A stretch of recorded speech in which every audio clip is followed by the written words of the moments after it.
अल्लाहुम्मा सल्लि अला सय्यिदिना व मौलाना मुहम्मदिन।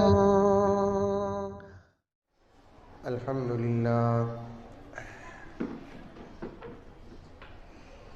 अल्हम्दुलिल्लाहि रब्बिल आलमीन वस्सलातु वस्सलामु अला सय्यिदिल अंबिया'i वल मुरसलीन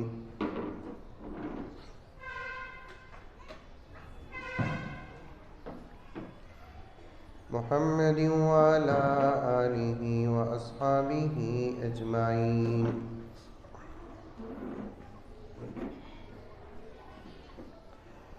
अम्मा बादु फ़अऊज़ु बिल्लाहि मिनश शैतानिर रजीम। बिस्मिल्लाहिर रहमानिर रहीम।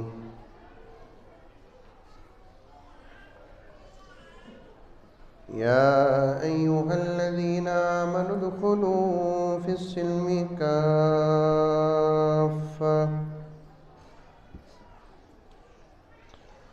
वला तत्तबिऊ ख़ुतुवातिश शैतान इन्नहु लकुम अदुव्वुम मुबीन। वक़ाल तआला फ़ी मक़ामिन आख़र कुन्तुम ख़ैरा उम्मतिन उख़रिजत लिन्नासि तअमुरून बिल मअरूफ़ि व तन्हौना अनिल मुनकर व तु'मिनून बिल्लाह।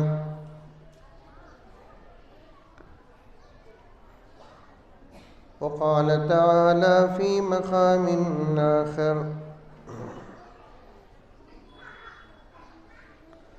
वज़रू ज़ाहिरल इस्मि व बातिनह सदक़ल्लाहु मौलानल अज़ीम। अल्लाहुम्मा सल्लि अला सय्यिदिना नबीना मौलाना मुहम्मद व अला आलि सय्यिदिना नबीना मौलाना मुहम्मद व बारिक व सल्लिम। अल्लाहुम्मा सल्लि अला मुहम्मदिन बिअददि औराक़िल अशजार व बिअददि अक़्तारिल अमतार व बिअददि दवाबिल बरारि वल बिहार व अला आलिहि व सहबिहि व बारिक व सल्लिम। अल्लाहुम्मा सल्लि अला मुहम्मदिन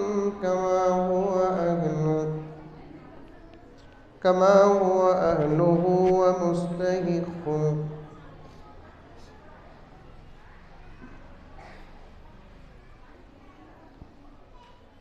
मुअज़्ज़ज़ मुख़्तसर सामीन किराम,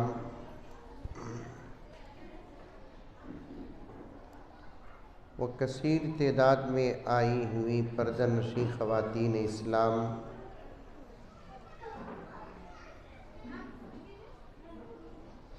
पूरी मोहब्बत के साथ, शौक़ के साथ, उल्फत के साथ, प्यार के साथ, अदब के साथ, एहतराम के साथ, इखलास के साथ दिल की गहराई से एक मरतबा दरूद शरीफ पढ़ लें।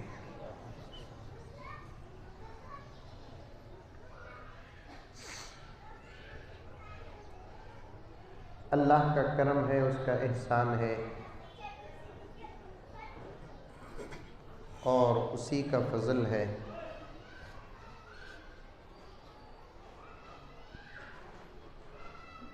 तारीख़ी और मशहूर शहर बीजापुर के लिए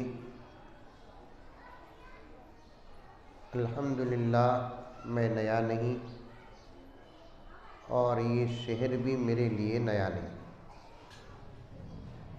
करीब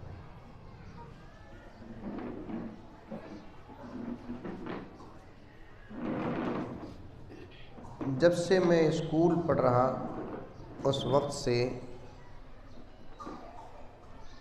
शहर बीजापुर का नाम सुनता रहा।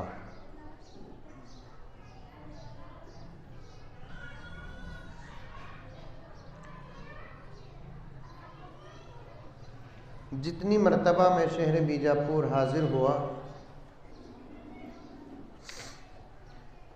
दीन ही की निस्बत से हासिल हुआ। एक मर्तबा मेरे वालिद मोहतरम की सरपरस्ती में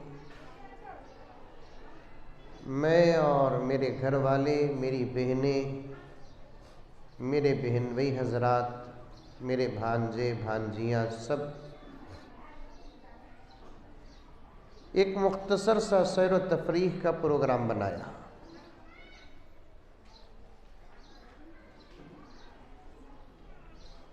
प्रोग्राम की तरतीब में शहर बीजापुर भी दाखिल था।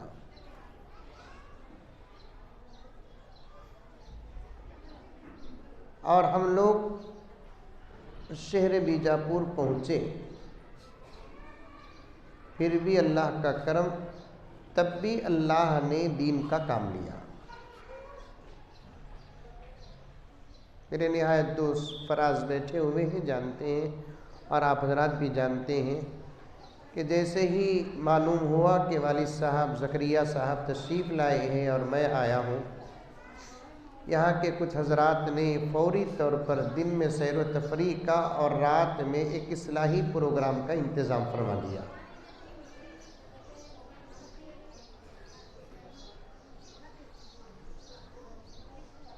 अल्लाह का करम है ये।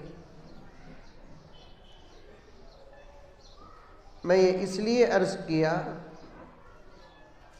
एक मोमिन मुसलमान का दूसरे मोमिन मुसलमान से मुलाकात को भी अल्लाह तबारक व तआला ने नसीहत और खैर खाही रख दिया।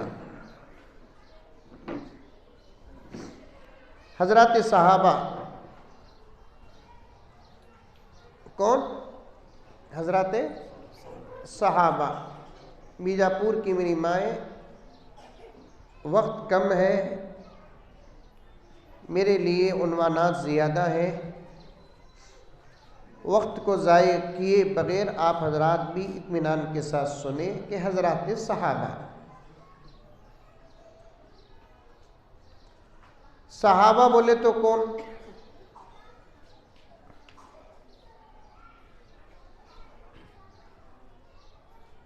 हज़रात अंबिया के बाद पूरी दुनिया में आदम अलैहिस्सलाम की औलाद और शीज़ अलैहिस्सलाम की उम्मत से लेकर मेरे आका सल्लल्लाहु अलैहि वसल्लम की क़ियामत तक पैदा होने वाली उम्मत तक एक मखसूस जमात गुजरी है जो तकरीबन 1,44,000 अफराद पर मुश्तमिल। समझ में आ रही है मेरी बात? जो मुख्तसर हजरात, मर्द हजरात मेरे सामने बैठे ही ना, उन सब औरतों की तरफ से मेरे सामने समझने का इजहार करना। आइए सामने बैठो। आ रही है बात समझ में?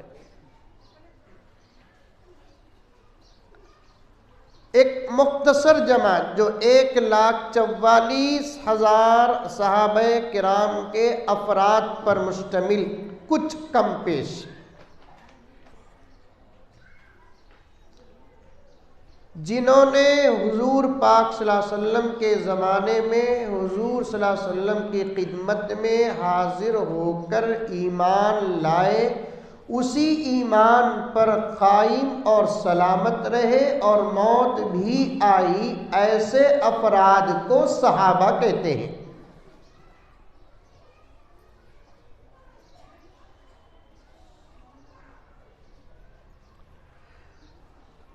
जिस कौम की जीनत इल्म है,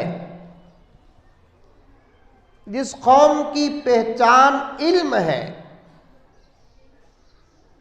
आज वही कौम इस वक्त मर्द हो या औरतें जिहालत के गड्ढे में पड़े हुए हैं।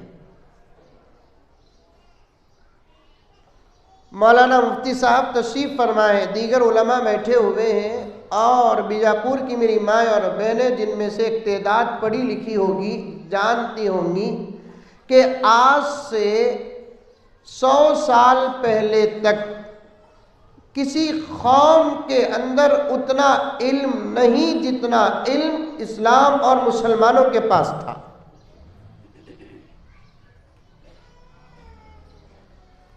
दीन का इल्म भी मुसलमानों के पास, तो दुनिया का इल्म भी मुसलमानों के पास।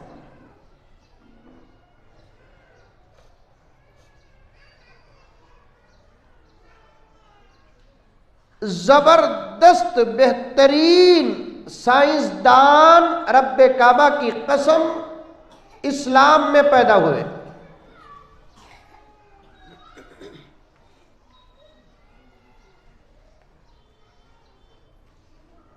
जबरदस्त और बेहतरीन डॉक्टर्स इस्लाम में पैदा हुए।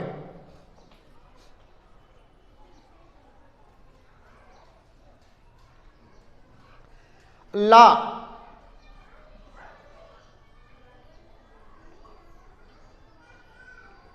300 साल पहले तक कोई मुस्तकिल शोबा नहीं था। आ रही है बात समझ में डॉक्टर साहब? आ रही है बात समझ में?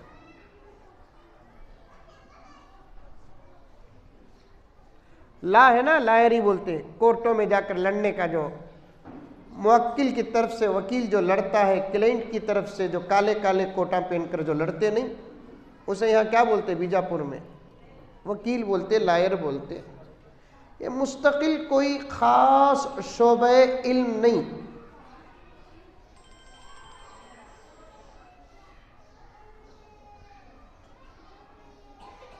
लेकिन जब इस इल्म को एक इल्म बनाया गया तो रब्बे काबा की कसम इसके माहिरीन जो थे वो मुसलमान थे।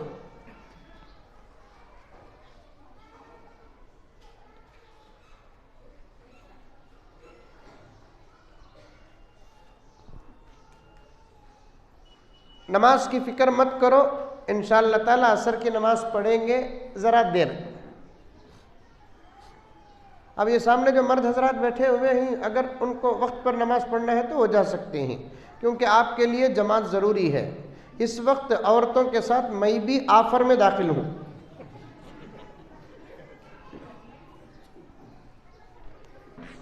औरतों के साथ मैं भी क्या हूँ? आफर में दाखिल। औरतों के साथ मैं भी आफर में दाखिल हूँ बोले तो मेरे ऊपर डाउट करो नको। वो क्या ऑफर रहेगा जो मुजम्मिल साहब को मिलिया ना?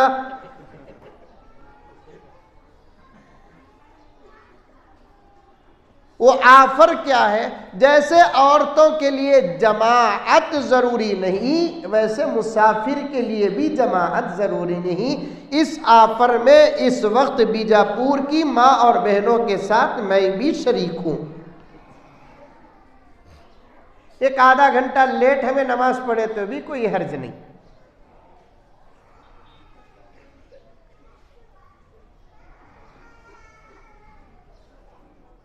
अर्ज कर रहा था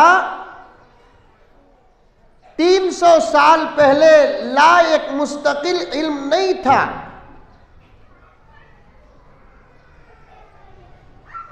और अगर मुझसे साफ साफ पूछेंगे तो मैं साफ साफ डंके की चोट में यही कहूंगा, आज भी ला एक मुस्तकिल इल्म नहीं है।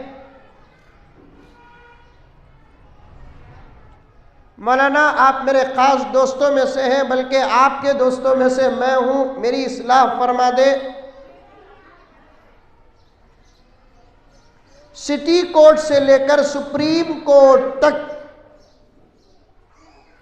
जितने फैसले होते हैं वो तमाम फैसले साबिक फैसलों पर क़ियास करते हुए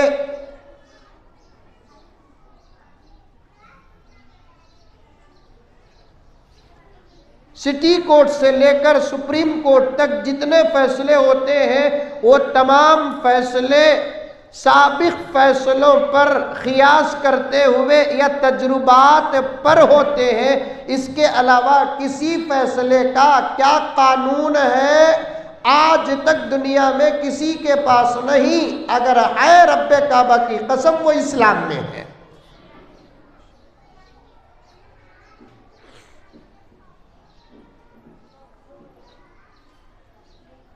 वरना तो बास फैसले दलीलों के बुनियाद पर नहीं होते, पैसों की बुनियाद पर होते हैं। औरतें परेशान होंगी, ये बातें कहीं को हजरत बोल रही बोलकर, इंशाल्लाह चलते चलते समझ में आ जाएगी। बास फैसले किस पर होते हैं? दलीलों के बुनियाद पर नहीं होते, पैसों के बुनियाद पर होते हैं, ताकत के बुनियाद पर होते हैं, रेफरेंस के बुनियाद पर होते हैं, निस्बत के बुनियाद पर होते हैं, कुर्सी के बुनियाद पर होते हैं और दूसरे वजूहात पर फैसले होते हैं, दलाइल पर नहीं होते। आज सारी दुनिया का यही हाल है।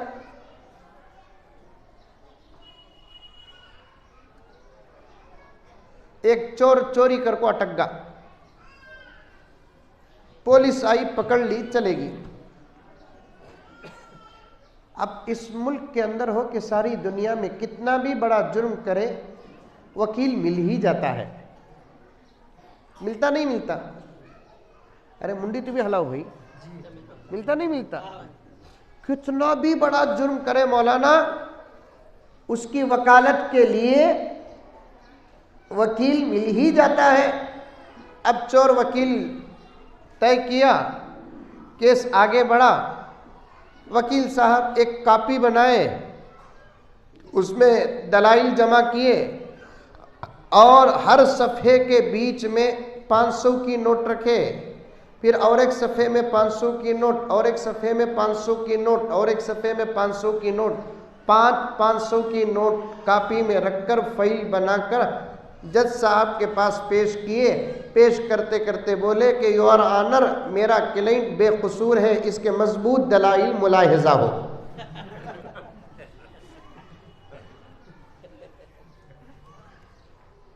और जज तो उससे भी बड़ा चालाक निकला, उसने कहा इतने दलाइल से मुल्जिम रिहा नहीं हो सकता, ऐसे और मजीद 10-15 दलाइल की जरूरत है।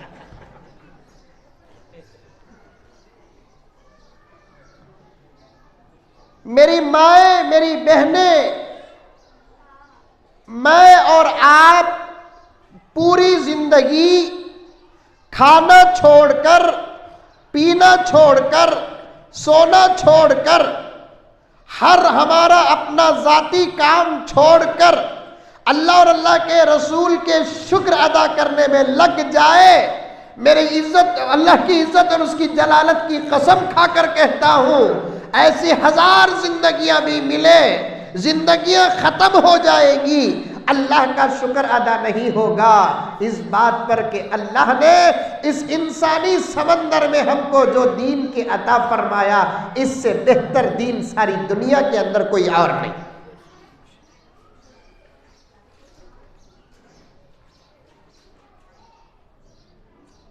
ऐसा बेमिसाल दीन नहीं है आपा,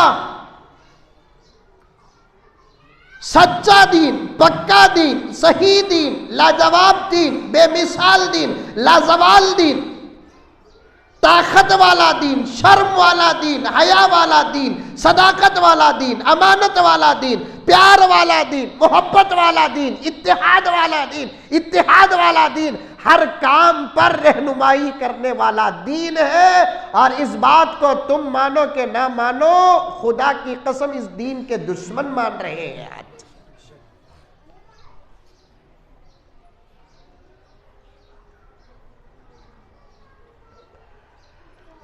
वैसे तो हर चीज अल्लाह के फजल से मिलती है।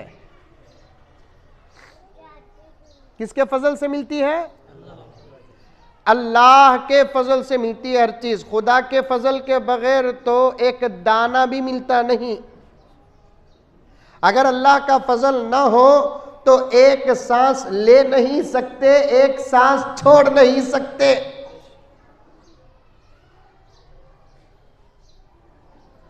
लेकिन अल्लाह के इन बेशुमार अनगिनत अताओं में से कुछ अता ऐसे हैं अल्लाह ताला उन्हीं को देते हैं जिनसे खुदा मोहब्बत करते हैं। बोलो सुभान अल्लाह। बोलो। बोलने वाले खामोश बैठे ही। रत्ती में औरतों को इजाजत दिया, बोलो। बीजापुर की औरतों को बोलो माँ तुम्हें सुभान अल्लाह को बोलकर बोलिया, बोलो। इतना जोर से बोलेंगे माँ माँ माँ माँ मोदी जी डर जाएंगे।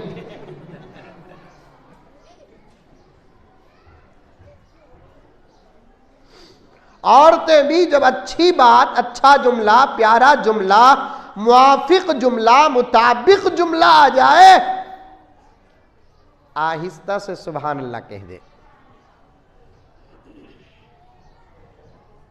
हर चीज अल्लाह की फजल।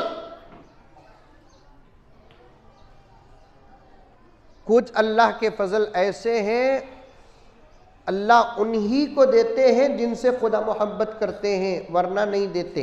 उनमें से एक ईमान है। एक और एक भी बताता चलूं ताकि आज के इस नशिस्त और मजलिस के मुताबिक हो जाए। बहुत प्यारी बात है। एक फजल तो वो है जो अल्लाह तबारक व तआला ने हमें अता किया। इस बात की दलील है कि अल्लाह हमसे प्यार और मोहब्बत करते हैं, और उस फजल का नाम है ईमान। मेरी आपा थोड़ी देर के लिए सोच, पर्दे में तेरा ये भाई, पर्दे में तेरा ये बेटा, पर्दे में तेरा ये मामा, पर्दे में तेरा ये चाचा, खुदा की कसम हाथ जोड़कर बड़े दर्द के साथ कहता है कि थोड़ी देर के लिए मेरी माएँ और बहनें सोचो, अगर ये दीन ना होता तो आज हमारी हालत क्या होती मालूम? हमारे अपने हाथों से तराशे हुए पत्थरों को हम खुदा समझ बैठते।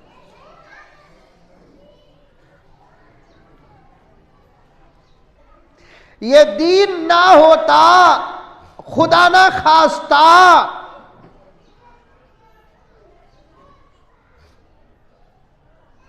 तो फिर इस वक्त हाल क्या होता? तमाम तर जहन और अकल होने के बावजूद भी जानवरों का पेशाब पीते।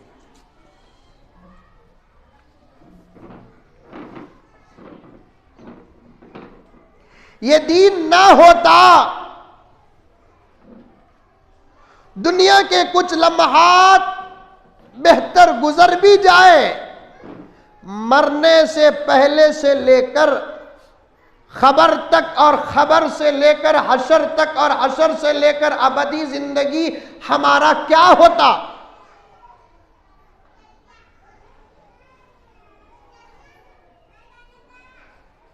नबी के दीदार का दारो मदार इस दीन पर है, अल्लाह के दीदार का दारो मदार इस दीन पर है, फैसले का दारो मदार इस दीन पर है, खुदा के फजल का दारो मदार इस दीन पर है, नबी की सिफारिश का दारो मदार इस दीन पर है, जन्नत का दाखिले का दारो मदार इस दीन पर है। अगर ये दीन न होता, कैसी बड़ी बड़ी नेमतों से हम महरूम हो जाते।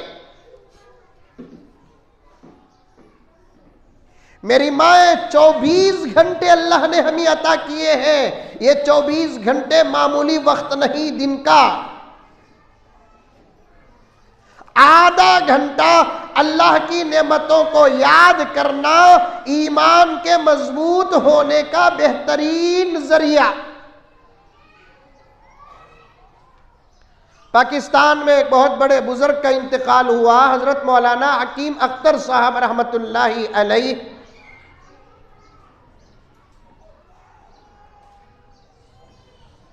बहुत बड़े बुजुर्ग। हजरत फरमाते हैं 24 घंटे में 15 मिनट या आधा घंटा अल्लाह तबारक व तआला के नेमतों के तसव्वुर में गर्क हो जाना, अल्लाह की नेमतों को सामने रखना कि अल्लाह ने हमें कैसी कैसी नेमतें अता की है, अल्लाह की नेमतों का मुहासबा करना। हजरत रहमतुल्लाहि अलैह फरमाते हैं इसके दो फायदे हैं। एक फायदा ये है कि अल्लाह जिस बंदे को जो नेमत देता है उस नेमत पर गौर व फिक्र करोगे तो शुक्र पैदा होगा। और उलमा का इस बात पर इत्तेफाक है, औलिया का इस बात पर इत्तेफाक है, असफिया का इस बात पर इत्तेफाक है, सूफिया व शुयूख का इस बात पर इत्तेफाक है, अल्लाह की किसी नेमत का शुक्र बंदा एक लफ्ज़ से अदा करता है, लकल हम्दु व लकल शुक्र, खुदा की कसम पूरी जिंदगी कभी अल्लाह ताला उस बंदे से वो नेमत छीनते नहीं। आ रही है बात समझ में? अरे आ रही है, नहीं आ रही है? हालांकि अल्लाह की नेमत के मुकाबले में हमारा शुक्र कोई बड़ा अमल नहीं,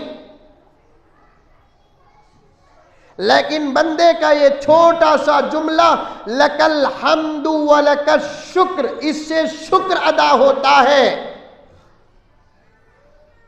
हजरत औलिया व उलमा फरमाते हैं अल्लाह की किसी नेमत को पाने के बाद कोई अल्लाह का बंदा या बंदी, मैं या आप, आलिम हो या जाहिल, अल्लाह का शुक्र अदा करता है, ताहयात पूरी जिंदगी अल्लाह तबारक व तआला उस बंदे से कभी उस नेमत को छीनते नहीं। ये पहला फायदा है। और अल्लाह की नेमतों पर गौर व फिक्र करने से अल्लाह तबारक व तआला नेमतों में इजाफा फरमाते हैं। एक पहला पैगाम देता चलूं, किसी भी उम्र की कोई औरत बैठी हुई हो, जवान बच्चियां समझ और समझने के लायक हो, या बूढ़ी माए, हमारे और तुम्हारे पास रहने वाली इस नेमत का अल्लाह का शुक्र अदा करो। इतनी बड़ी नेमत अल्लाह ताला ने अता फरमाया है जिसका कोई दुनिया में बदल नहीं।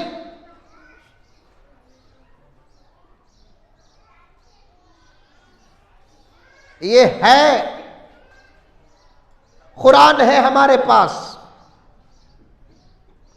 ये है हमारी अपनी जिंदगी गुजारने का तरीका, निसाबो सिलेबस है। इस ईमान के बदले में हमें बुरखा मिला, इस ईमान के बदले हमें हया मिली, इस ईमान के बदले हमें शर्म के अहकामात मिले। मेरे अल्फाज बड़े सादे सीधे और समझने के लायक, और समझो मेरी माएँ और बहनें, मैं ज्यादा दकीक उर्दू पेश करता ही नहीं, बल्कि मेरी तो इस वक्त हालत ऐसी है, मौलाना शकील साहब भी तशरीफ लाए हैं, लोगों को समझाने के वास्ते मैं उर्दू बिगाड़ को मेरी उर्दू बिगड़ गई। शायद पूरे हिंदुस्तान में, चलो हिंदुस्तान की क्या जरूरत है, कर्नाटक, तेलंगाना, आंध्रा, तमिलनाडु में मेरे अब्बा हुजूर के बाद मेरे से ज्यादा मोटी उर्दू बोलने वाला दूसरा कोई मौलवी नहीं है। एक मरतबा अब्बा जान तकरीर में बोले, मेरी उर्दू नहीं समझे तो जहरीत पीना सो रहे।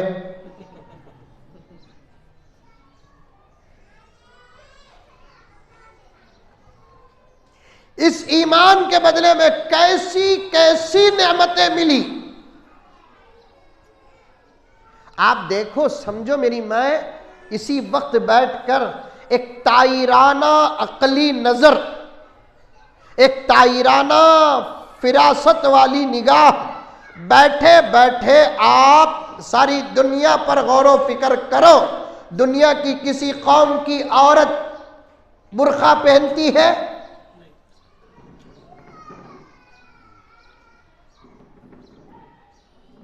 ये बेटा, दुनिया की किसी कौम की औरत बुर्का पहनती है? दुनिया की किसी कौम की औरत को चेहरा छुपाने का हुक्म है? दुनिया की किसी कौम की औरत को घर ही के अंदर रहने का हुक्म है?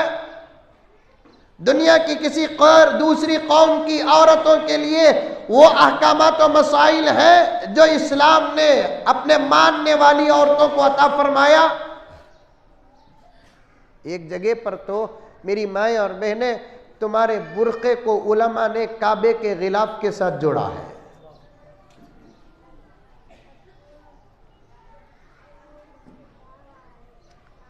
मेरी माएँ, मेरी बहनें, मेरी बच्चियां, तुम्हारे बुर्के को उलमा ने काबे के गिलाफ के साथ जोड़ा है। काबा भी एक जमाने में बेगिलाफ था, अंबिया के जरिए से अल्लाह ने गिलाफ अता फरमाया। औरत भी एक जमाने में बेहिजाब थी, इस्लाम के जरिए से अल्लाह ने हिजाब अता फरमाया।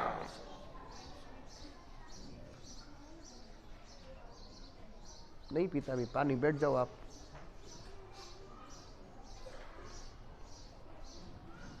और ऐसी मुनासबतें उलमा ने औरतों के बुर्के को काबे के गिलाफ के साथ जोड़ा है।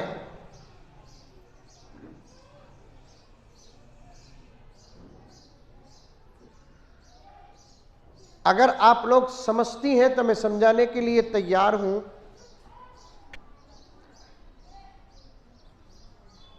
काबे का गिलाफ का कलर भी काला, बुर्खे का कलर भी काला ही होना है।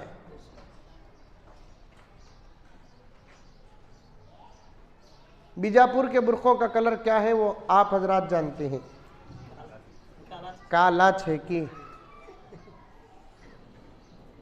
अब तो बुर्खे भी ऐसे फैशन के आगे ही, वो बुर्खे के वास्ते और एक बुर्का होना, वो बुर्खों में चमकी पुरनी का काम, कटवर्क का काम। कटवर्क बोले तो समझते कि यहाँ काम नहीं समझते बोले तो मेरे पास एक तर्जुमा है, दरवाजे दरीचे छोटे छोटे। और एक बुर्के का नाम है, एक मर्तबा लेने के लिए मैं और मेरी घरवाली गई तो दुकान में रहने वाली एक बच्ची ने पूछा कितने पीस का होना, 3 पीस का कि 5 पीस का। मैं बोले आप बुर्का दे रही कफन दे रही।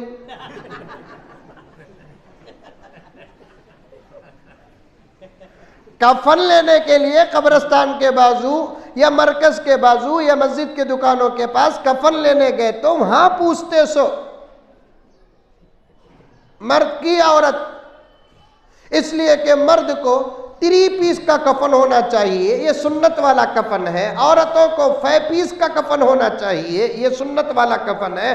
अगर सहूलत हो, मरने वाले की दौलत हो तो उस सूरत में ऐसा कफन दिया जाएगा। अगर मरने वाले के पास दौलत नहीं, कोई आदमी इस बेड़े को उठाना चाहता है अजराहे सवाब, तो वो भी सुन्नत के मुताबिक कफन लेकर देगा। दिलाने वाले भी नहीं, अंदर भी नहीं, तो उस सूरत में जितने कपड़े हैं उतने ही कपड़ों से कफनाया जाएगा। लेकिन कफन के जो पीसेस होते हैं, तादाद होती है 3 और 5 के, जो ये तो कफन के लिए है। मैंने बच्ची से पूछा कि कफन देना है कि बुर्का देना है। नहीं हजरत, वो 5 पीस का बुर्का है, 3 पीस का। मैं बोला मंजर तो आप लोग जानते हैं, मैं तो माहौल का CAD, मैं कहाँ जाता हूँ खाली नोट कर लेकर रहता हूँ। तो मैंने पूछा 3 पीस का भी दिखाओ, 5 पीस का भी दिखाओ। तो दोनों बुर्के दिखाए। अल्लाह बचाना, वो हमारे बेंगलुरु में बोलते चमड़े की चूड़ी बोलकर, उसका सही उर्दू में तर्जुमा करे तो गदल। यहाँ क्या बोलते हैं हजरत वो चमड़े की चूड़ी को? वो दरख्तों में लटक लग रहती ना, रात में निकलती वो चिमकाडर। समझ में आई बात है? वो बुर्का पहनने को ये आपा है ना, चिमकाडर के सकती इनेज कहाँ की रहती, इसका बुर्खा कहाँ की रहता है? नहीं आपा, तू बुर्के को भी समझी नहीं, ईमान को समझी नहीं, तू अपने आप को समझी नहीं। मौलाना शकील साहब दामद बरकातुहुम के हवाले से कहना चाहता हूं, बहुत अहम बात है मौलाना।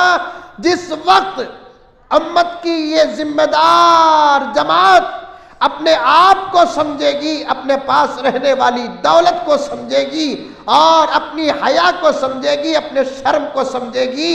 1 साल का अरसा नहीं गुजरेगा, मेरे रब की कसम, आज से 250 साल पहले इसी सरजमीन कर्नाटक में एक टीपू था। जब ये औरतें, ये जमात अपने आप को, अपने दीन को, अपने शर्म को, अपने हया को, अपनी इज्जत को, अपनी इफ्फत को और अपनी जिम्मेदारी को जब समझेगी, 1 साल का अरसा नहीं गुजरेगा, हर घर के अंदर टीपू पैदा होगा।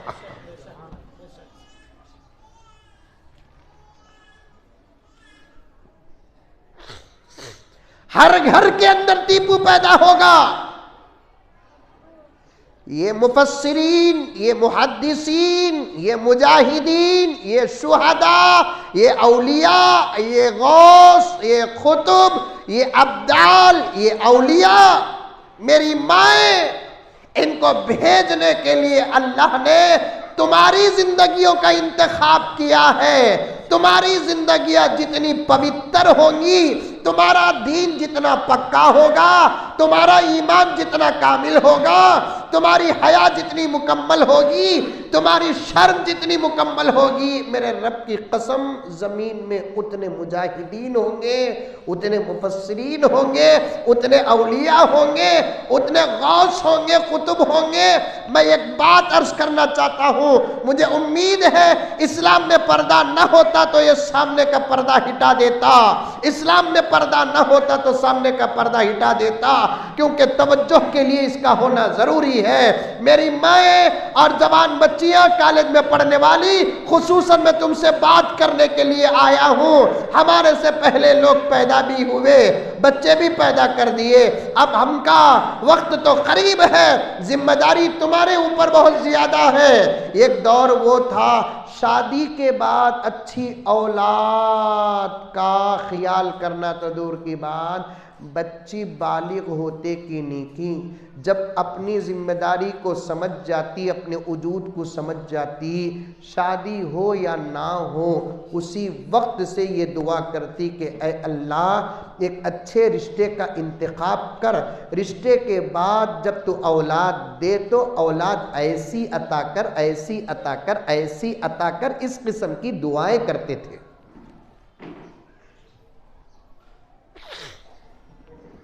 एक वाक़िया सुनो।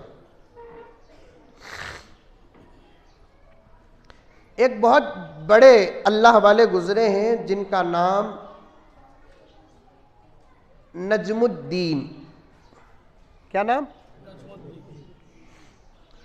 उनके एक भाई थे असदुद्दीन। नामा याद रखेंगे?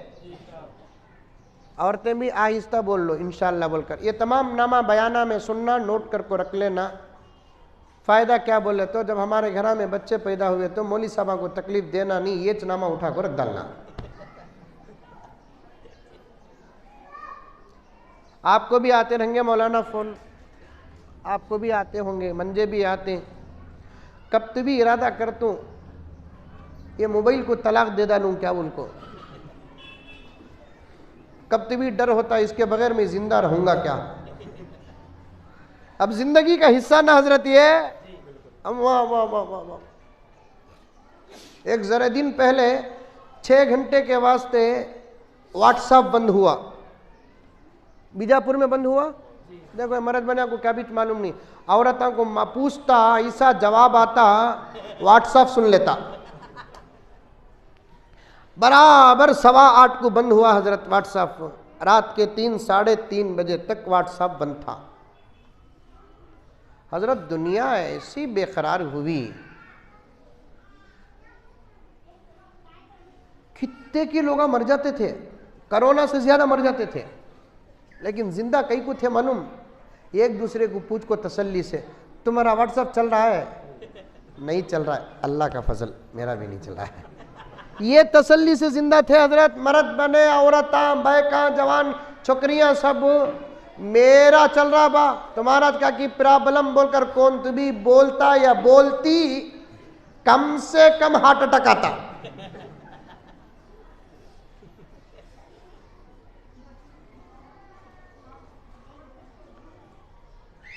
खाली 6-7 घंटे व्हाट्सएप बंद हुआ, सारी दुनिया बेकरार होने दो, ईसाई बेकरार होने दो, यहूदी बेकरार होने दो, हिंदुइज्म बेकरार होने दो, ब्राह्मण बेकरार होने दो, सिख बिरादरी बेकरार होने दो, मुसलमानों, बीजापुर की माएँ और बहनें, चूंकि बात तुमसे करने के लिए आया हूँ, बात के अय्याम में तो कई ऐसे जुमले आ गए, वो जुमले तुम्हारे सामने नकल कर रहा हूँ। 6-7 घंटे व्हाट्सएप बंद हुआ तो तुम इतनी बेकरार हो गई, कभी तुमने सोचा कि तुम्हारे घर का कुरान कितने दिनों से बंद पड़ा है?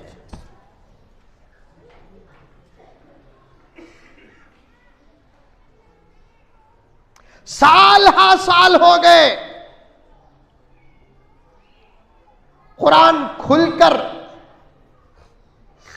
कुरान पाक को उठाकर, कुरान पाक को पढ़कर कसीर तादाद में उम्मत का सरमाया आया है। अगर आज मैं एक एक को पूछूं आज किसने यासीन पढ़ा, नतीजा क्या निकलेगा? कल मगरिब के बाद किसने सूरह वाक़िया पढ़ा, नतीजा क्या निकलेगा? गुजरे हुए जुमा को सूरह कहफ किस माँ ने पढ़ी, नतीजा क्या निकलेगा? 1 महीने का अरसा हुआ, कितने कुरान खत्म हुए, नतीजा क्या निकलेगा? बालिग होकर कुरान सीखकर जितने साल गुजरे, उन सालों का हिसाब लगाकर आप जरा मुहासबा करो कि मैं अपनी जिंदगी में कितने कुरान पाक खत्म की।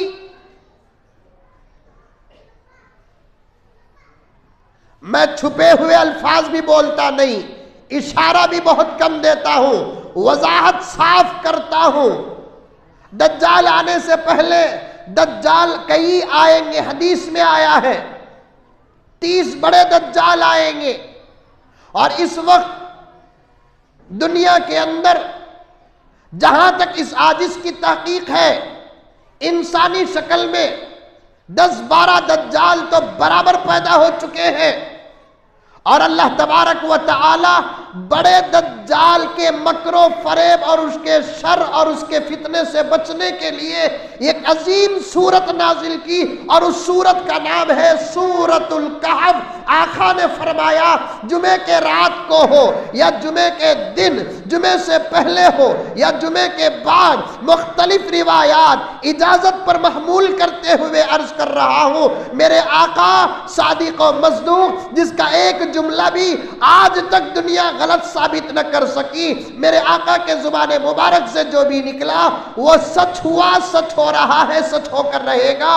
मेरे आका ने फरमाया मेरा गुलाम जब जुमे के दिन, जुमे की रात को हो या जुमे के दिन, फजर के बाद हो या फजर से पहले, जुमे की नमाज के बाद हो या जुमे की नमाज से पहले, जुमे के दिन मगरिब से पहले पहले मेरी उम्मत का मर्द हो कि औरत अगर सूरतुल कहफ पढ़ता है, उसकी जिंदगी में दज्जालों का अमीर बड़ा दज्जाल भी आ जाए, सूरह कहफ की तिलावत की बरकत से अल्लाह ताला पढ़ने वाले के ईमान की हिफाजत फरमाते हैं।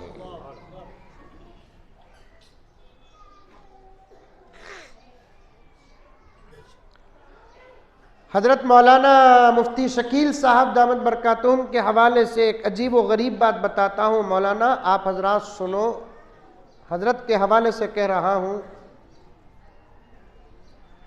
दुनिया परेशान परेशान बोलकर बोल रही नहीं, मुसलमान परेशान परेशान बोल रही नहीं, औरतें सुन रही कि सो रही? हाँ, पर्दे का फ़ायदा बड़ा उठाती हजरत। एक जगह जलसे को गया, इतना बड़ा पंडाल गिंडाल था, सब कुछ था, बयान कर डाल को बाहर निकलिया, औरतों को माइक में मुंतजिमिन बोले हजरत ज़रा बाहर जा रहे हैं, हजरत जाने के बाद सब बाहर निकलो को बोल को 2 घंटे तकरीर करे हजरत। बाहर निकल को कार में बैठे तो इत्तेफाक से कार की टायर पंचर थी, भाई कार में बैठ गया, नहीं बोले औरतों को तो भी कम से कम भेजो भी बोल को, मैं समझ को हूँ 500 600 1000 आको ही को बोल को, मुझे बोल को भी बुलाए सो वो हजरत 1000 आको ही बोल को, निकलते वक्त देखे तो 25-30 ही। मेरा पेट क्या जला रंगा।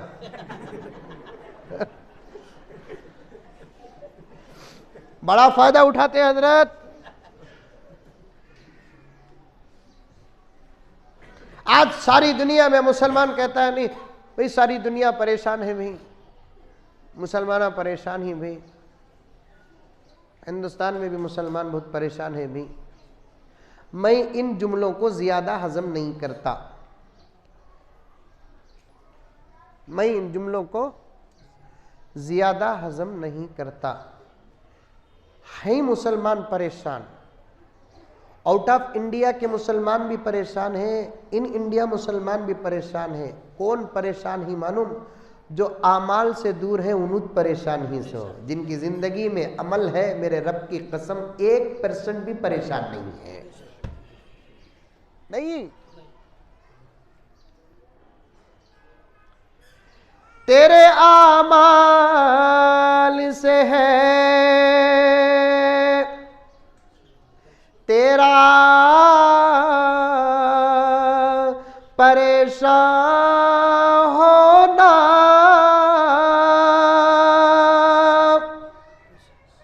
अरे बोलो बा, तुम लगाते भी गाते हुए। एक काम करो, तुम लगात बोला लो इन्ना लिल्लाह बोल को चल जा तुम। शेर शायरी औरतों को शौक है कि नहीं है यहाँ पर? नहीं, खाली गानत की। शायर क्या बोल रहा है देखो। आयत की तफसीर है ज़हरल फसाद फिल बर्रि वल बहर वमा असाबकुम मिन मुसीबतिन। इन आयतों की तफसीर को शायर ने अशार में ढाला है। तेरे आमाल से है, तेरे आमाल से है तेरा परेशान होना, वरना मुश्किल नहीं, वरना मुश्किल नहीं, मुश्किल का आसान होना। मुश्किल को भी खुदा ने पैदा किया है। जब वो मुश्किल मोहम्मद के गुलामों के पास आती है, आमाल के सामने सर झुका देती है। वो मुश्किल मोहम्मद के गुलामों के पास जब आती है, नमाजों से डर के भाग जाती है। वो मुश्किल जब मोहम्मद के गुलामों के पास आती है, सदाकत से डर के भाग जाती है। मुश्किल का काम आना ही है। सांप का काम डसना, बिच्छू का काम काटना, मुश्किल का काम परेशान करना। अल्लाह ताला सब चीज को पैदा किया, इम्तिहान लेते हैं। मुश्किल का काम आना है। यह मुश्किलें अंबिया के पास आई, कामयाब नहीं हुई। यह मुश्किलें सहाबा के पास आई, कामयाब नहीं हुई। यह मुश्किलें औलिया के पास आई, कामयाब नहीं हुई। यह मुश्किलें सुमैया के पास आई, कामयाब नहीं हुई। यह मुश्किलें हजरत जर्रार की बहन के पास आई, कामयाब नहीं हुई। क्यों? इसलिए कि मुश्किल न पहले न अब न आइंदा कभी कामयाब उन लोगों के सामने नहीं होती जिनकी जिंदगी में अमल होता है।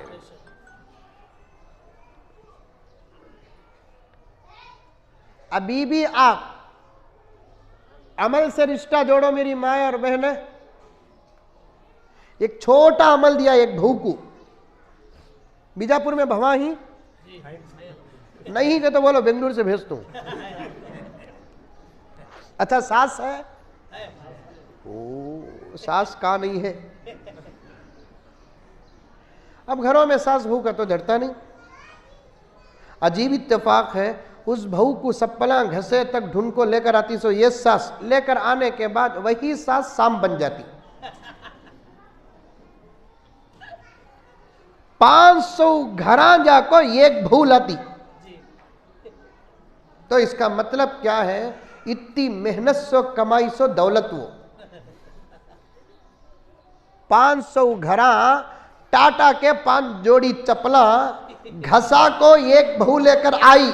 इसका मतलब क्या? इतनी मेहनत की कमाई है। आपको 15 दिन नहीं गुजरते उसी बहू के साथ सास की दुश्मनी, उसी सास के साथ बहू की दुश्मनी। कुछ बाअखलाक घर तो ऐसे होते हैं जिस घर की बच्ची को होने वाला शौहर पसंद नहीं करता, सास पसंद करती। सो क्या बा तू देखता क्या नक्कोमी, तुम ना पसंद कर तो मंजे पसंद। ऐसे शरीफ बच्चे भी ही नहीं बीजापुर में ही। अरे वाह माशाअल्लाह। पहले तो मालूम होता तो अल्लाह से दुआ करता, अल्लाह मंजे बीजापुर में पैदा कर रहे। मर्द बच्चों को पूछते थे, औरतें बच्चों को, लड़कियों को तो पूछने का सवाल ही नहीं। एक तो औरत नाकिसुल अक्ल, दूसरा शादी से पहले ना तजुर्बेकार, तीसरा उसके अंदर शादी से पहले शादी के बाद की बनिस्बत शर्म और हया ज्यादा होती है। एक जमाना आप पीछे जाकर देखें, लड़कियों को कभी पूछते नहीं, इसलिए कि माँ बाप के फैसले से बेहतर किसका फैसला होगा।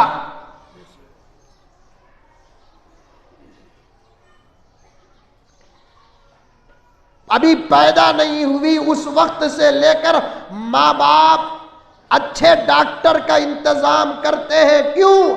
इसलिए कि हमारे होने वाली औलाद के लिए हर चीज अच्छी हो। डॉक्टर से लेको ईद के कपड़े तक माँ बाप का फैसला बेहतर नहीं बेहतरीन रहा, काम नहीं कामयाब रहा। शादी का ऐन मौका लगे हाथ, मुझे दिए हुए उन्वानों में से तरतीब को छोड़कर एक बात, अगर यहां जवान बच्चियां, मेरी बहनें, मेरी भांजियां, मेरी भतीजियां बैठी हैं, बड़ी मोहब्बत के साथ कहना चाहता हूं कि तुम्हारे अंदर वो ताकत नहीं तुम जिंदगी भर के शरीके हयात का इंतखाब कर सको।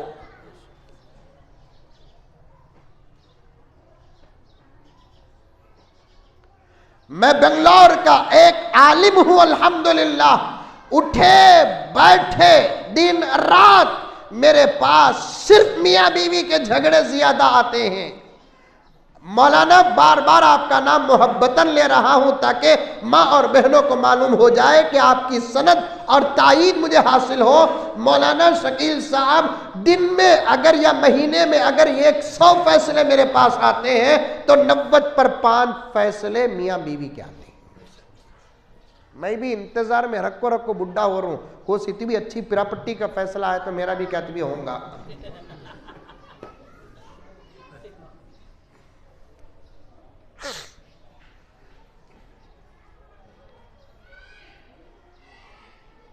नव्वद पर 5 फैसले,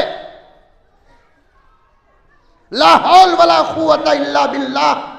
तुम्हारी उम्र क्या मेरी बच्चियों, मेरी बहनों, तुम्हारी नजर क्या? तुम इतना बड़ा फैसला लेते हो। चप्पल के दुकान में जाकर 10-15 चप्पल दुकान वाला रखता है, समझ में नहीं आता तो बच्ची बाप को या माँ को बोलती तुम्हें बोलो कौन सा अच्छा है, बोलते नहीं बोलते।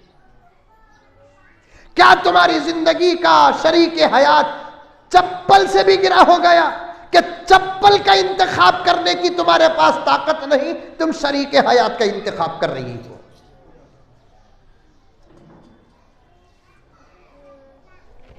जूते का इंतखाब करने का तुम्हारे पास, इंतखाब करने की तुम्हारे पास ताकत नहीं। क्या नजर है तुम्हारे पास, क्या तजुर्बा है तुम्हारे पास? नजर तो कामिल होती है 40 साल के बाद। नजर कामिल होती है कब? हदीस में आता है कि इंतकू फिरासतल मुमिन, मोमिन की फिरासत से बचो। फइन्नहु यंजुरु बिनूरिल्लाह, वो अपने सर में रहने वाले निगाहों से नहीं देखता, खुदा के नूर से देखता है। हमारी शादी होती 25 साल में लड़कों की, मर्दों की 26 साल में बच्ची पैदा होती। अब वो बच्ची की शादी करना 15-16 साल में, बच्ची की शादी की उम्र तक हमारी 40 साल हो जाती। खुदा का क्या निजाम है। बाप की नजर को पहले मुकम्मल करता है, बाद में बेटी की शादी का इंतजाम करता है। इसीलिए उलमा फरमाते हैं अगर खुद गुमराह होने और बर्बाद होने का अंदेशा न हो तो 20 और 25 साल की उम्र के बीच में लड़कों का शादी करना बहुत बेहतर है, क्योंकि शादी के बाद जब पहली बेटी पैदा हो जाए तो बच्ची की शादी तक बाप की नजर क्या होकर रहती है, कामिल होकर रहती है। और उन्हों चलते फिरते नौजवानों को बड़ी आसानी से समझ जाते हैं, देखने में कैसा अंदर में कैसा। आज हमारी कौम की बच्चियां अपनी जिंदगी का अहम फैसला अपनी तरफ से कर रही है। ये कोई मामूली वक्तिया फैसला नहीं मेरी बच्ची, मेरी बहन, कोई 1 घंटे 2 घंटे का फैसला नहीं, ये पूरी जिंदगी का फैसला है। अगर ये लफ्ज कहूंगा तो इंशाअल्लाह ताला मौलाना मेरी तायीद करेंगे, ये जिंदगी भर का फैसला नहीं, हमेशा हमेशा का फैसला है। क्योंकि शादी जब होती है ना, इसकी वैलिडिटी नहीं होती। वैलिडिटी होती क्या बीजापुर में? 1 महीने की शादी, 1 साल की शादी, 2 साल की शादी, 5 साल की शादी, 10 साल की शादी।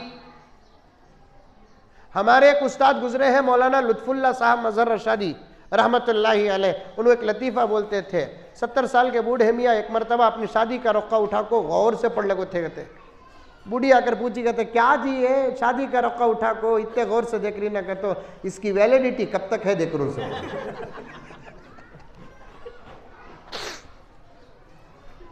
वैलिडिटी नहीं है।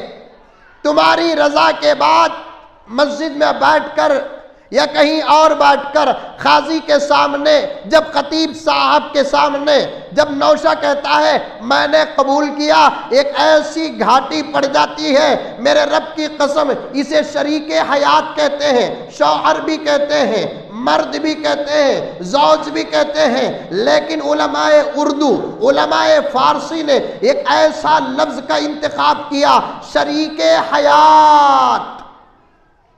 क्या बोलते हैं शौहर को? शौहर को शरीके हयात। एक नौजवान बंदे आको पूछा, हजरत शौहर को शरीके हयात बोलते हैं, बीवी को क्या बोलते? मेरा मूड मजाक का था, मैं बोला सर का दर्द।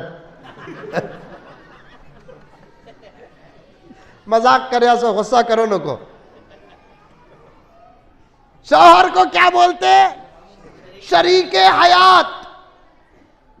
ये ऐसे ही लफ्ज नहीं रखे, उर्दू पढ़ती हैं आप लोग, उर्दू बड़ी खूबसूरत जुबान है। जरा खामोश हो, कौन इधर फोन में बात कर रहे हैं? ये ऐसे ही नहीं रखे लफ्ज, ये बड़े गौर फिक्र के बाद, बड़ी तहकीक के बाद इत्तिफाक राय से इस लफ्ज का इंतखाब हुआ, इस लफ्ज का इंतखाब हुआ। क्या शरीके हयात, ऐसे ही नहीं रखे। इसका माना बड़ा गहरा है। मियाँ बीवी की ज़िंदगी जब तक हयात रहेगी ये बराबर शरीक रहेंगे। दुनिया में हयात तो शरीक, मर जाता है तो शरीक नहीं। हशर के मैदान में तो वो अदालत और फैसले का वक्त है, वो शरीक नहीं। जन्नत में हयात है तो वहाँ भी शरीक। एक वाक़िया, वो नजमुद्दीन का वाक़िया जहन में है अभी भी, और एक वाक़िया सुनो। एक मरतबा अम्मा आयशा रज़ी अल्लाह ताला अन्हा, हज़रत फ़ातिमा रज़ी अल्लाह ताला अन्हा दोनों मिलकर आपस में बात करते हुए बैठे थे।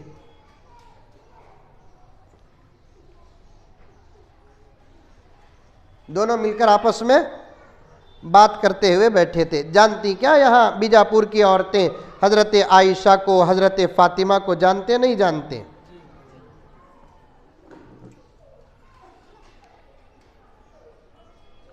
दुनिया की बेहतरीन औरतों में से ये 2 औरतें हैं। फातिमा के बारे में कुछ अशार सुन ले। फिदा है जिस पे खुल्द भी ऐसी है फातिमा, फिदा है खुल्द भी, फिदा है जिस पे खुल्द भी ऐसी है फातिमा। अल्लाह के हबीब की बेटी है फातिमा, फिदा है जिस पे खुल्द भी ऐसी है फातिमा। अल्लाह के हबीब की बेटी है फातिमा। करबो बला में जिसने बचाया था दीन को, करबो बला में जिसने बचाया था दीन को, बेशक उसी हुसैन की अम्मी है फातिमा,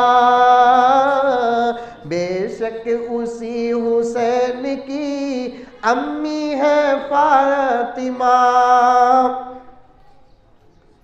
लेकिन माँ आयशा अम्मा थी, फातिमा बेटी थी, दोनों मिलकर आपस में बात कर रहे थे, सौतेला रिश्ता था।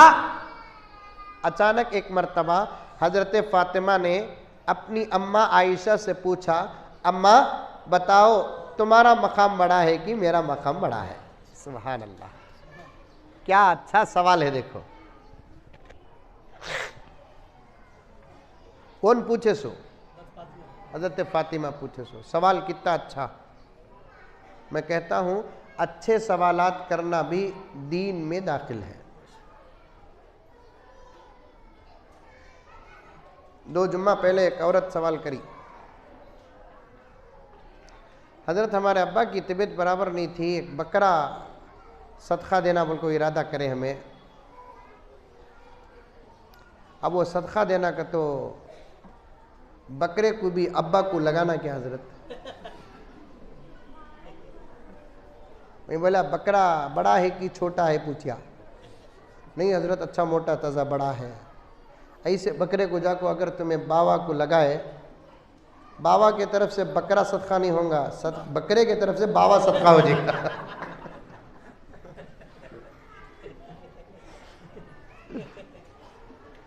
बेढंगे मसाइल जितने ही वो औरतों के पास।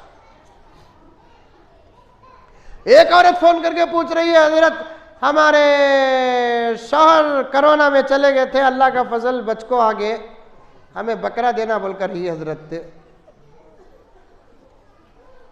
अब वो बकरा शौहर के ऊपर से उतारना क्या हजरत? मैं बोला बकरा कितने किलो का है माँ? एक 25 किलो का रंगा हजरत। 25 किलो का बकरा कैसा उतारेंगे? एक काम करो, तुम्हारे शौहर कुछ बोलो, एक मर्तबा चढ़ को उतर जाओ बोलो।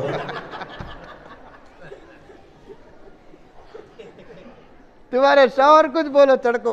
अच्छे सवालात पैदा करो, बजरिए चीटी के नाम लिखे बगैर उलमा के पास अपने घर के मर्दों के जरिए से भेजो, सवाल का जवाब मंगाओ, इससे भी इल्म पैदा होता है।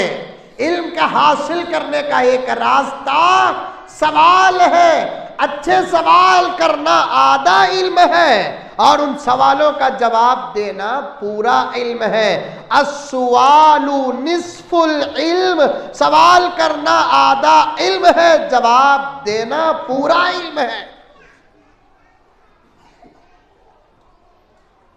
मेरे पास वक्त नहीं, मसाइल और उन्वानात ज्यादा हैं।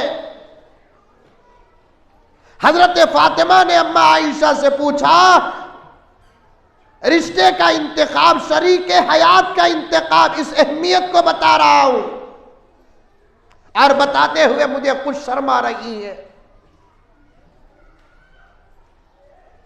भला हमारी कौम की बच्चियों को कहना कि तुम्हें ढूंढो न को हमें ढूंढते ही, इससे ज्यादा गलीज माहौल कौन सा हो सकता है?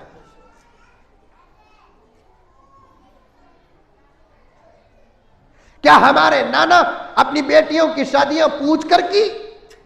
क्या हमारे दादा अपनी बेटियों, अरे बेटियां तो बेटियां, पर्दे में बैठी हुई, कॉलेज पढ़ने वाली, स्कूल पढ़ने वाली, मोबाइल की दिलदादा, फेसबुक की आशिका, व्हाट्सएप की आशिका, मेरी कौम की बच्चियां कान खोल कर सुनो, अपनी बच्चियों को पूछकर हमारे नाना और दादा शादियां करना तो दूर की बात के लड़कों को भी नहीं पूछते थे। लड़कों को भी नहीं पूछते थे।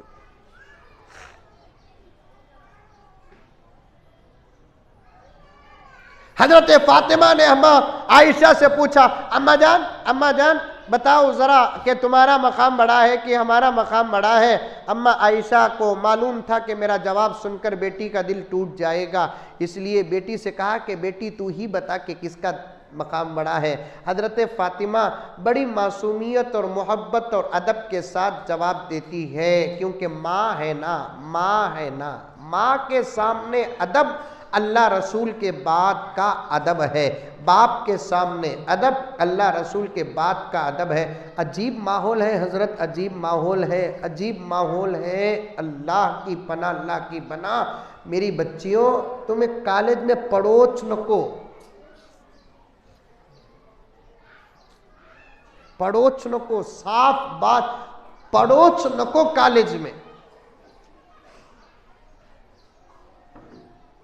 किसी अल्लाह वाले ने कहा,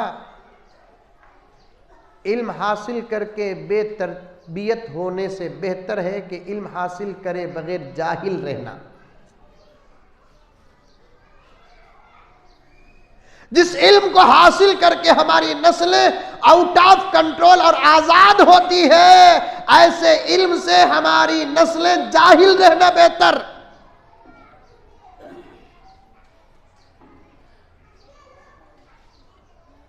लोग को अब तो दुआ करना पड़ेगा, अब तक तो दुआ नहीं करे हम लोग।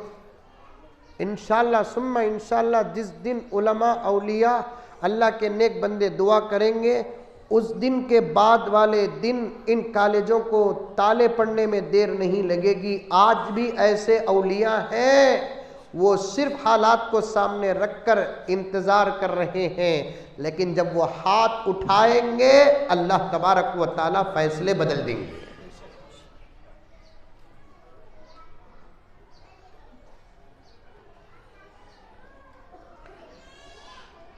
कॉलेज का जुनून पड़ा है हमारी कौम को, और उलमा पर इल्जाम लगाते हैं ये तालीम जदीद के मुखालिफ है। कुछ उलमा पॉलिसी से जवाब देंगे, मैं पॉलिसी से जवाब नहीं देता, मैं तालीम जदीद का मुखालिफ हूं, क्योंकि तुम्हारी तालीम जदीद से हमारी इज्जत को खतरा है। इस वक्त की तालीम जदीद और असरी तालीम से हमारी इज्जत को खतरा है, आबरू को खतरा है। मैं साफ तौर पर कहता हूं मौलाना, तवज्जो के साथ सुने मेरी माएँ और बहनें, अगर किसी को कोई एतराज हो तो फिर जिम्मेदारों से आप राब्ता कर सकते हैं। उनकी तरफ से सवाल आएगा तो याजिज जवाब देगा कि जिस घर की बच्ची कॉलेज को जाती है और जिस घर की बच्ची के हाथ में मोबाइल है, उस घर का बाप सुकून से सोता है तो मुझे उसके सोने पर ताज्जुब है। बात सही है नहीं है? जिस घर की बच्ची कॉलेज को जाती है और जिस घर की बच्ची के हाथ में मोबाइल है, उस घर की बच्ची के माँ बाप सुकून से दिन में रहते हैं और सुकून से रात में सोते हैं, तो मुझे उनके सोने पर ताज्जुब है। वो सोते नहीं, नशा लेकर सोते हैं। दीवार की बिल्ली एक मिसाल गुजरी है, किताबों में मौजूद है। दीवार की बिल्ली किस तरफ जाएगी पता नहीं। ऐसा हाल होता है उन बच्चियों के माँ बाप का जिनकी बच्चियां कॉलेज में पढ़ती हैं और हाथ में मोबाइल है।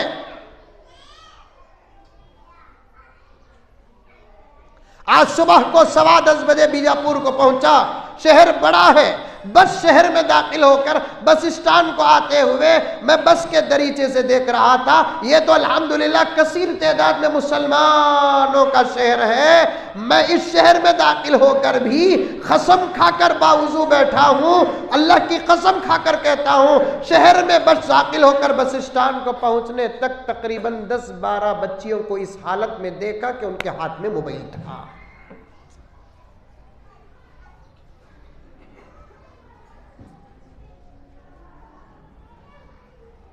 आज मुसलमान क्या, गैर मुस्लिम इज्जतदार हजरात भी इस मोबाइल के फितने से परेशान हैं। गैर मुस्लिम इज्जतदार हजरात भी इस मोबाइल के फितने से बेजार हैं। इसी कर्नाटक की एक शहर के आश्रम के जलसे को गया था। स्वामी ने मुझे बुलाया। वहां सामने बहुत सारी औरतें बैठी हुई थी। पर्दा ऐसा नहीं था। क्या पर्दा होगा? दीन। ये पर्दा मैं पहले ही कहा था, ये पर्दा भी मौकूफ है दीन पर। दीन हो तो पर्दा, दीन नहीं तो पर्दा नहीं।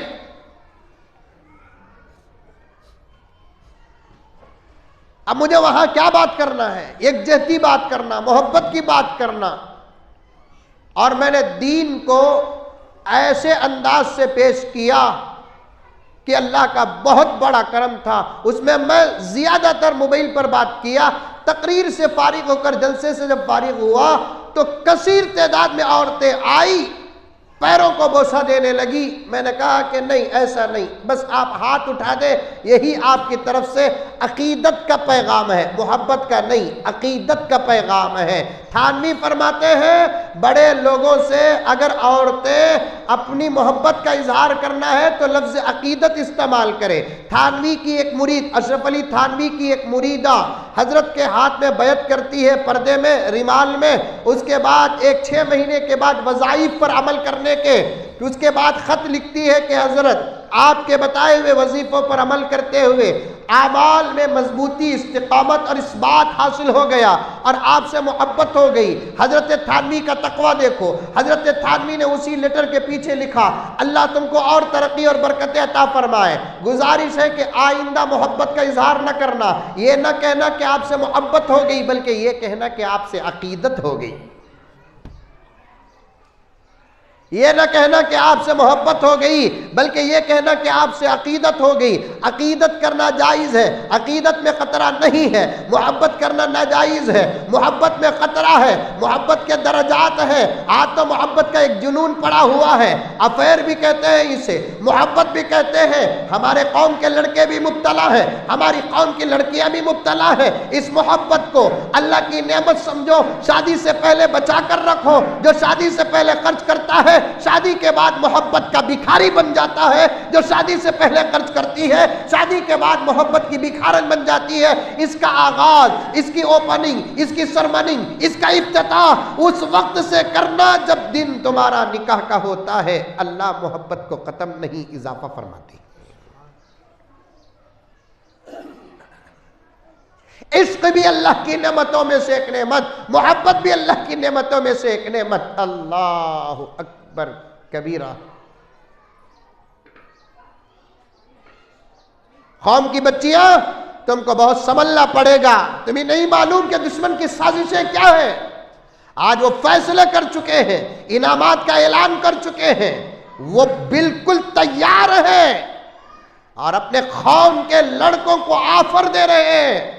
किसी मोहम्मद की उम्मत की बच्ची को तुम मोहब्बत के जाल में फंसाओगे, तुमको 2 लाख रुपए दिया जाएगा, 5 लाख रुपए दिया जाएगा, तुम्हें नौकरी दी जाएगी। फिर क्या होगा? उनको मोहब्बत के जाल में फंसाकर लेकर आओ, उनके साथ 1 साल 1.5 साल जिंदगी करो। मर्दों की मजलिस होती तो अल्फाज कुछ और होते। तुम मेरी माँ हो, तुम मेरी बहन हो, तुम मेरे पेट की बच्चियां हो। तुम्हारे सामने मैं दुश्मनों के वो गलत अल्फाज, बेहिजाब और बेशरम और बेहया अल्फाज इस्तेमाल नहीं करता, बल्कि सजा कर पेश कर रहा हूँ। गैर मुस्लिम और कुछ तंजीमें, कुछ तहरीकें ये फैसले कर चुके हैं, उनकी तकरीरें तुम्हारे व्हाट्सएप में आ चुकी हैं। वो साफ कह रहे हैं, हमारे अपने बच्चों को मुसलमानों के घरों में पैदा करो। क्या तुम इस्लाम का साथ नहीं दोगी? क्या तुम कुरान का साथ नहीं दोगी? क्या तुम इज्जत का साथ नहीं दोगी? क्या तुम हया का साथ नहीं दोगी? अरे तुम किसका इंतखाब करती हो? जो खुदा का दुश्मन है। तुम किसका इंतखाब करती हो? जो रसूल का दुश्मन है। तुम किसका इंतखाब करती हो? जो अपने हमारे कुरान की पामाली करता है, हमारे कुरान को जलाता है, हमारे कुरान पे अल-इयाज़ बिल्लाह व नऊज़ बिल्लाह नकले कुफ्र, कुफ्र नबाशत कुरान पर पेशाब करता है, कुरान को फाड़ता है, अपनी शर्मगाहों में रखता है, नबी की शान में गुस्ताखी करता है। ऐसे लोगों का इंतखाब हमारी कौम की आज की कॉलेज में पढ़ने वाली बच्चियां इंतखाब करती है। ऐसा इंतखाब करने से बेहतर है कि एक 10 रुपए का जहर खा के मर जाना।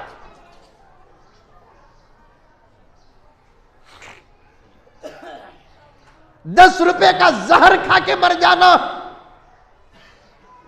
इस्लाम तुमको गैर लड़कों का इंतखाब करना तो दूर की बात के खुद मुसलमान लड़कों का इंतखाब करने की भी इजाजत नहीं देती। जो अभी मैंने कहा था कि अभी तुम इतनी कामिल नहीं हुई कि तुम अच्छे कपड़े का इंतखाब नहीं कर सकती, अच्छे जूते चप्पल का इंतखाब नहीं कर सकती। तुम्हारी तबीयत नासाज हो जाए तो एक अच्छे डॉक्टर का तुम इंतखाब नहीं कर सकती। तुम अपने शरीके हयात का कैसे सही इंतखाब करोगी? तुम्हारे लिए अल्लाह रसूल के बाद तुम्हारे हक में बेहतर सोचने वाले तुम्हारे माँ बाप हैं। तुम्हारे माँ बाप के फैसलों के साथ डायरेक्ट अल्लाह की मदद शामिल हाल होती है। यहां तक लिखा है किताबों में, औलाद के हक में माँ बाप जब दुआ करते हैं उन माँ बाप की दुआ को कभी खुदा रद्द नहीं करते। इमाम अबू यूसुफ से किसी ने पूछा, गौर से सुनना, मैं कोई बात पढ़े बगैर अपनी अकल से कहता नहीं, औलाद के हक में जब माँ बाप दुआ करते हैं वो दुआ कभी अल्लाह रद्द नहीं करते। लिखे हदीस, मुख्तलिफ हदीसों का मैं जमा पेश कर रहा हूँ। नबी जब उम्मत के हक में दुआ करता है उस नबी की दुआ रद्द नहीं होती। एक आदिल हाकिम बादशाह जब अपने मुल्क और रियाया के हक में दुआ करता है उस हाकिम आदिल बादशाह की दुआ को रियाया और मुल्क के हक में अल्लाह रद्द नहीं करते। माँ बाप जब दुआ करते हैं रद्द नहीं करते। शेख जब दुआ करते हैं रद्द नहीं करते। उस्ताद मोहतरम जब दुआ करते हैं कभी रद्द नहीं करते। मजलूम जब दुआ करता है कभी रद्द नहीं करते।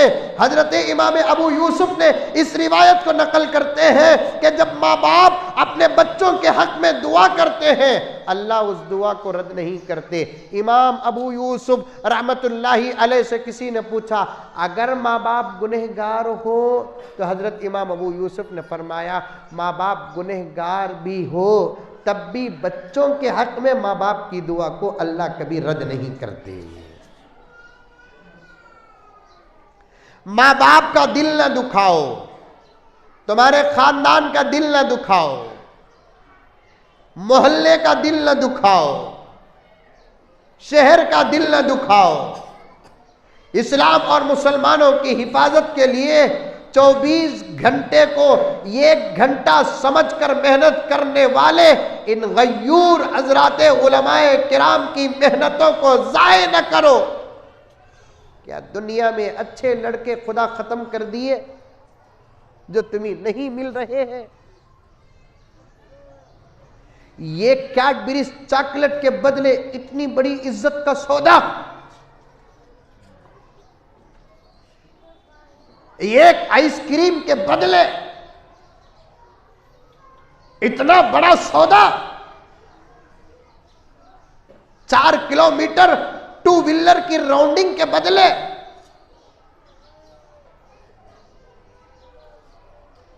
पूछो मुझसे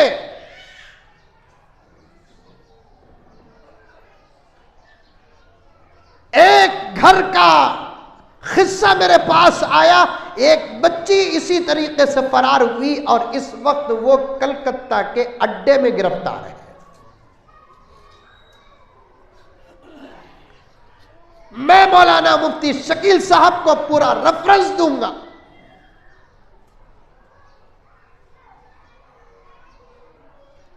मोबाइल और कॉलेज ने हमारी नस्लों को बर्बाद कर दिया। मैं जिम्मेदारों से कहता हूं, आज अगर मगरिब के बाद मुझे याद रही बात तो मैं ये बात जरूर कहूंगा। उलमा तो लगे हुए हैं, बीजापुर के उलमा नौजवान भी, हमारी नस्लों को कॉलेज और मोबाइल से बचाना वक्त का अहम फरीजा है।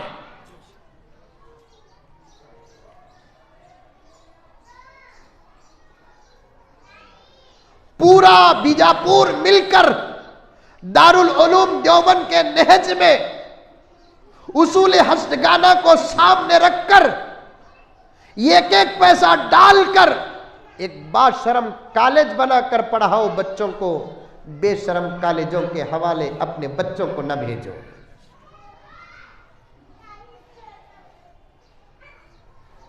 क्यों हमारी कौम कॉलेजेस नहीं बनाती?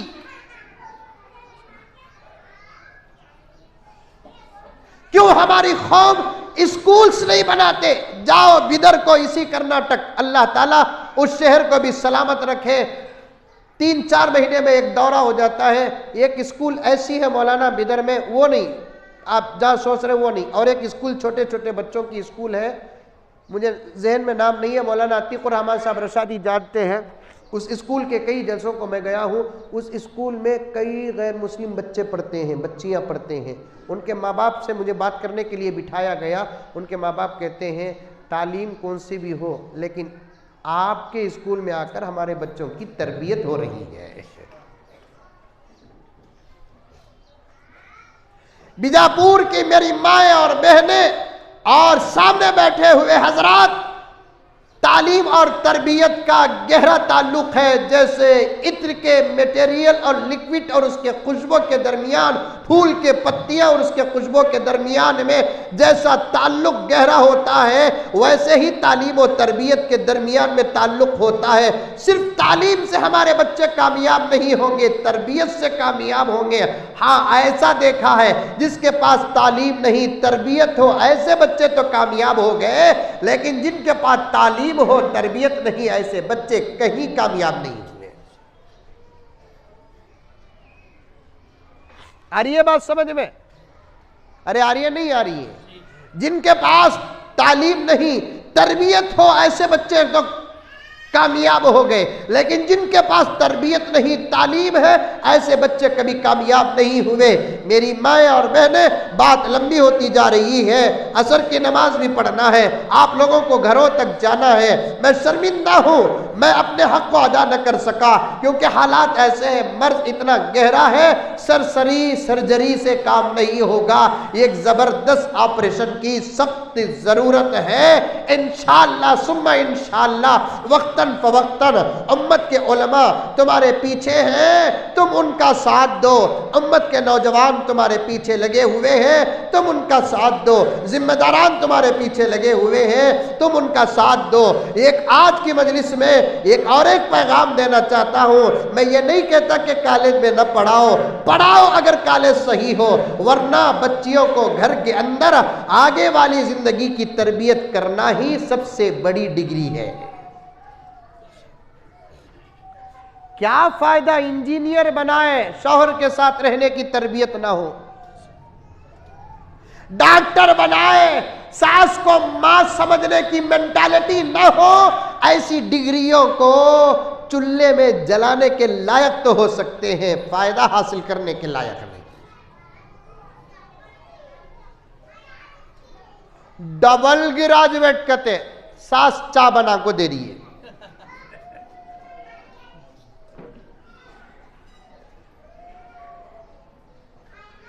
जबी भाई मेरे साथ हमेशा रहते हैं, जुमे में, सफ़र में, हज़र में।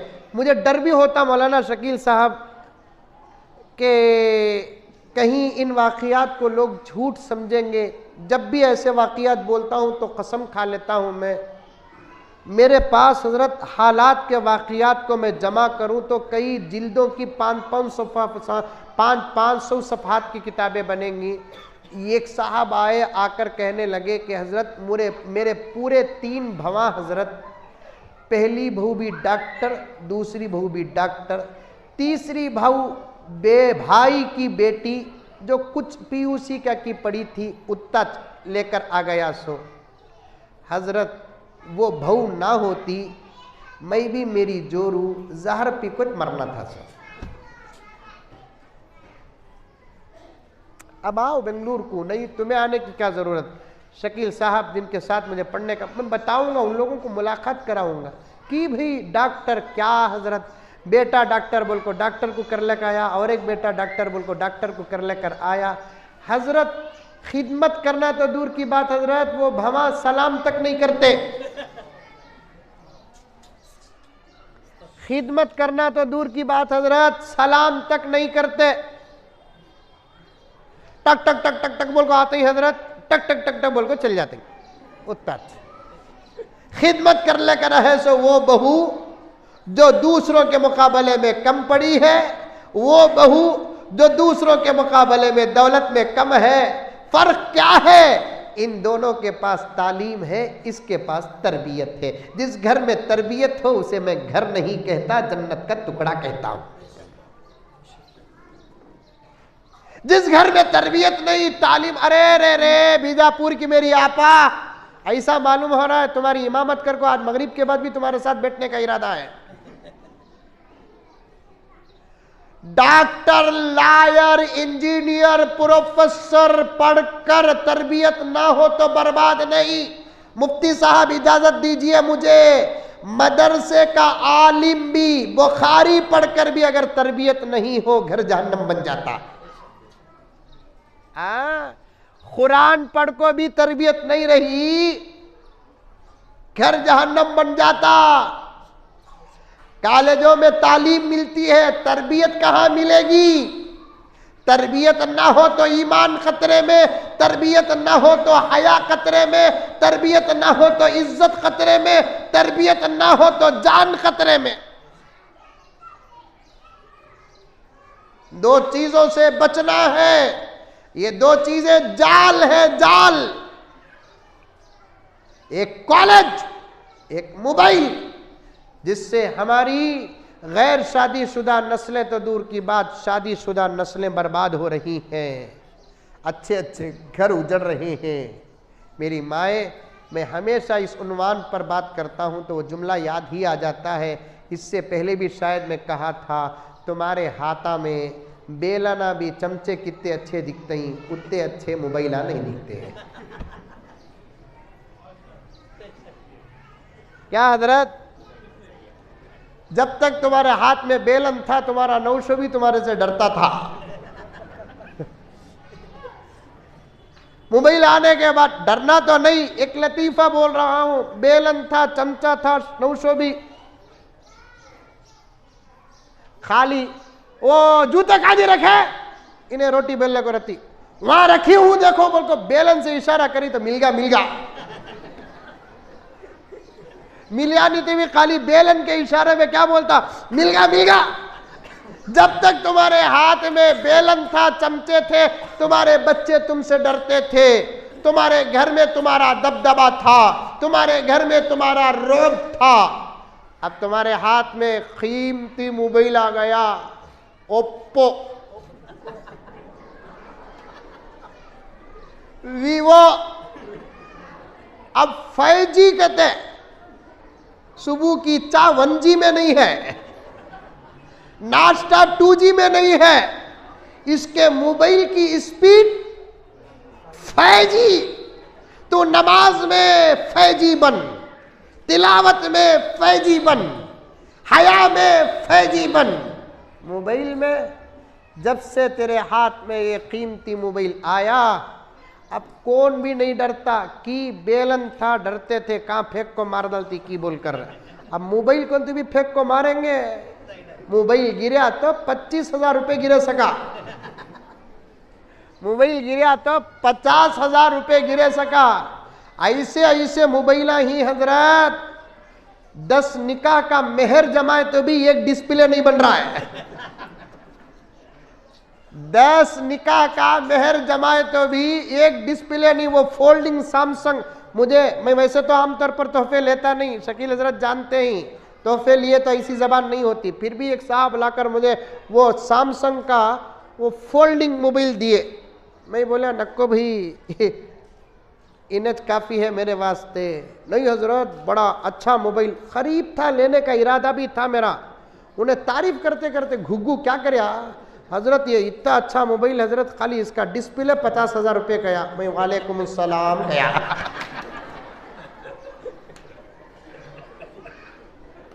इसका डिस्प्ले कितना गया ना, 50,000 गया। मैं वालेकुम सलाम गया। नको रे वाह, वो 50,000 रुपये कमाने के वास्ते हमें 5 महीने गुजरना।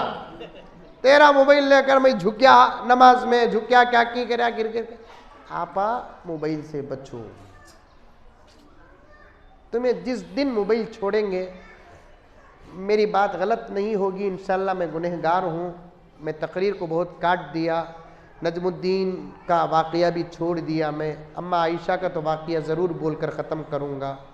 जिस दिन अपने और अपने नस्लों के तहफ़्फ़ुज़ के लिए उलमा की बात सुनकर हालात का दिफा करने के लिए, दुश्मनों को जलील करने के लिए, शैतान को रजीम करने के लिए जिस वक्त उम्मत की बेटी या बच्ची मोबाइल छोड़ेगी, उसी रात उसका नाम औलिया में दाखिल किया जाएगा। इस वक्त का सबसे बड़ा तक़वा है। मैं इंशाअल्लाह सुम्मा इंशाअल्लाह फिर कभी आऊँगा तो और मज़ीद बातें अर्ज़ करूँगा। बस मेरी माएँ समझ जाओ, आज की ये फ़िक्रें सिर्फ़ इस उन्वान को लेकर मुनक़िद हुई हैं।